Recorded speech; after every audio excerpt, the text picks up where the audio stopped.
Sports Arena and courtside.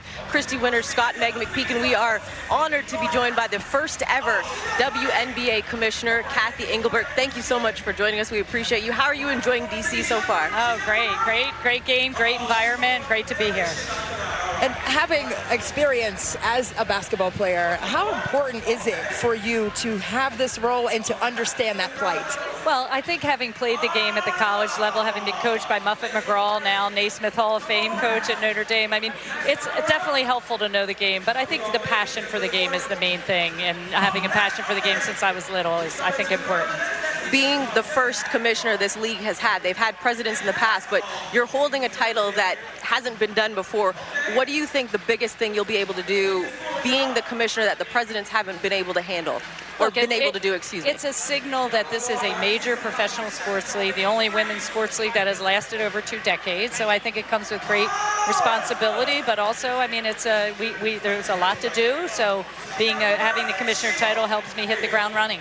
And having played for Muffet McGraw at Notre Dame, how is the connectivity between the NCAA level and the WNBA? How will that kind of change a little bit, especially with how well the soccer team has done on the women's side? Yeah, there's so much momentum today in women's sports, and I think women and girls, it builds sports, it builds confidence, and whether it's Muffet or the other teams in the NCAA, we had a great draft this year where, you know, there's so many new rookies in the league, and there's obviously great veterans as well. So I think as you look at the whole ecosystem of women's basketball, there's so much positive momentum, and we would love to capitalize off the women's soccer win, and that's great for the country, great for sports, great for women. So women's empowerment. That's right. Your experience at one of the big 4 companies in Deloitte, being, again, another first. You held a title that not many have held before.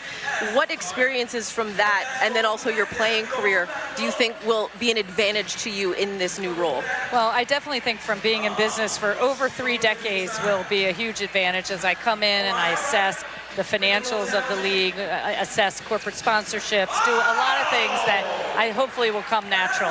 But also looking at the player experience, the fan experience is important too. You know, we have a great environment here. How do we replicate that across the league?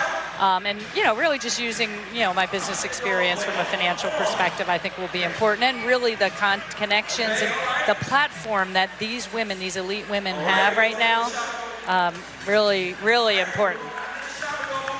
With the CBA coming up, I know you've just started, you're 4 days in, yes. But what kinds of things have you made a list for in terms of having that kind of connection with the players? Yeah, obviously the team back at the league has been working on, you know, the issues around the CBA for quite some time. So digging in, getting to look at the issues, like I said, player experience, financials, transforming the way we think about getting fans in the seats, broadening the diversity of who comes to our games, who follows the platforms we offer on, you know, the different sports networks we offer the sport on. So there's so many things, and they all interrelate to the CBA issues. The player experience is on the top of the list. Love it. Well, Cathy, we appreciate you taking some time with us here at the Half and giving some insight. As Chrissy said, 4 days into the job, but so many more days and years ahead.